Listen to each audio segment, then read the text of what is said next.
सेब को इंग्लिश में कहते हैं एप्पल। केला को इंग्लिश में कहते हैं बनाना। आम को इंग्लिश में कहते हैं मैंगो। संतरा को इंग्लिश में कहते हैं ऑरेंज। अंगूर को इंग्लिश में कहते हैं ग्रेप्स। अनानास को इंग्लिश में कहते हैं पाइनएप्पल। तरबूज को इंग्लिश में कहते हैं वाटरमेलन। पपीता को इंग्लिश में कहते हैं पपाया। अमरूद को इंग्लिश में कहते हैं गुआवा। अनार को इंग्लिश में कहते हैं पोमेग्रेनेट। नारियल को इंग्लिश में कहते हैं कोकोनट। आंवला को इंग्लिश में कहते हैं गूसबेरी।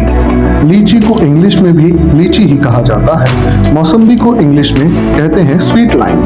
आलू बुखारा को इंग्लिश में कहते हैं प्लम। चीकू को इंग्लिश में कहते हैं सपोटा। इमली को इंग्लिश में कहते हैं टर्मरिंट। सिंघाड़ा को इंग्लिश में कहते हैं वाटर चेस्टनट। स्ट्रॉबेरी को इंग्लिश में भी स्ट्रॉबेरी ही कहा जाता है। जैतून को इंग्लिश में कहते हैं ऑलिव फ्रूट। काला जामुन को इंग्लिश में ब्लैक प्लम या जावा प्लम भी कहा जाता है। गन्ना इंग्लिश में कहलाता है शुगर केन। खीरे को इंग्लिश में कहते हैं क्यूकम्बर। कमरख को इंग्लिश में कहते हैं स्टार फ्रूट। बेर को इंग्लिश में कहा जाता है जुजो। चेरी को इंग्लिश में चेरी कहा जाता है। नीलबदरी इंग्लिश में कहलाती है ब्लूबेरी। सीताफल को इंग्लिश में कहते हैं कस्टर्ड एप्पल।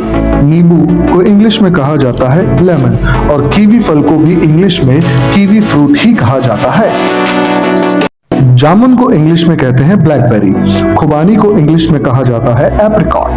बेल का फल इंग्लिश में कहलाता है वुड एप्पल। आड़ू को इंग्लिश में कहते हैं पीच। साधु फल को इंग्लिश में कहा जाता है मॉन्क फ्रूट। चुकंदर को इंग्लिश में कहते हैं बीटरूट। ताड़ का फल इंग्लिश में कहलाता है पाल्मायरा फ्रूट। कांटेदार नाशपाती को इंग्लिश में कहते हैं प्रिकली पियर। रसभरी को इंग्लिश में कहा जाता है रास्पबेरी। खिरनी को इंग्लिश में कहते हैं न्यूमिसोप्स।